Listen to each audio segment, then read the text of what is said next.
Hello everyone, it's me, Clayton. I just finished watching The Many Saints of Newark, which is a prequel to the HBO series The Sopranos.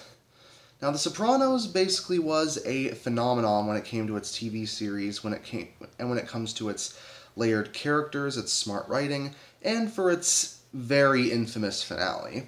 But this prequel story basically takes us to the very beginning and shows us how Tony Soprano went from a young man to the mafia boss that we all remember him as. Basically, the film takes place during the Newark riots of 1967, where Dicky Moltisanti, played by Alessandro Nivola, is basically trying to make it through this gang war alongside his crime family, as the Italian Americans and African Americans go closer and closer to going into all-out chaos. All while Moltisanti is also seeing how a young Tony Soprano, played by the son of the actor who played him in the original series, as Tony Soprano grows from an impressionable young man into the crime lord that we remember him from in the series. But that's all I'll say about the story. The story here definitely does happen to mix real-world events with the original TV series in a way that honestly does feel believable. Mainly because it gives us some information on characters who were mentioned in the original series but were never seen until now. Moltisanti being a big example. And the same goes for his father, Hollywood Dick, played by Ray Liotta. And yes, Ray Liotta being another gangster when he's synonymous with Goodfellas is a reference that I do happen to appreciate. And surprisingly, the story wasn't just about Tony Soprano as a young man, but also about the events that happened in his time before he became the man that we remember in the series. So I enjoyed seeing stuff about his family, like his uncle, his sister, his mother, all the people around him, as well as the people who were involved in the gangs outside of the Italian-American ones.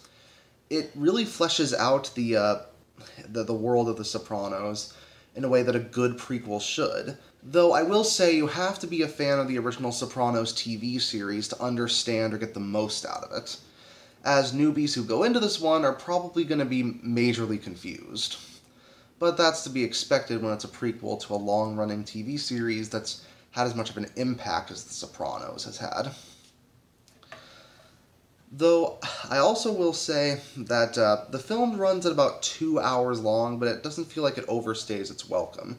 Even as it goes through many gangster movie tropes, such as, the expositional conversations around Italian food, the many brutal deaths, and even a few well-done riot scenes that really show off the tensions between the criminal gangs, the police, and everyone else in Newark.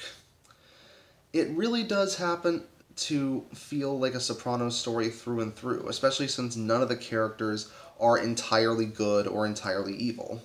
They're very layered in a way that the original series knew how to do very well.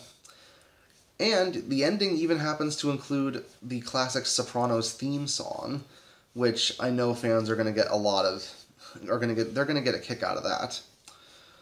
Though I will say that I do think the writing for the series may have worked better when it was a TV show as opposed to a movie.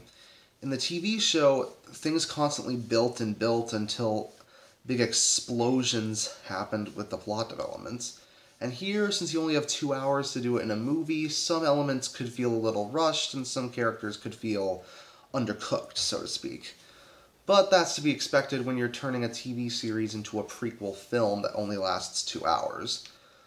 But for what it is, I do think that the fans of The Sopranos will get a kick out of this.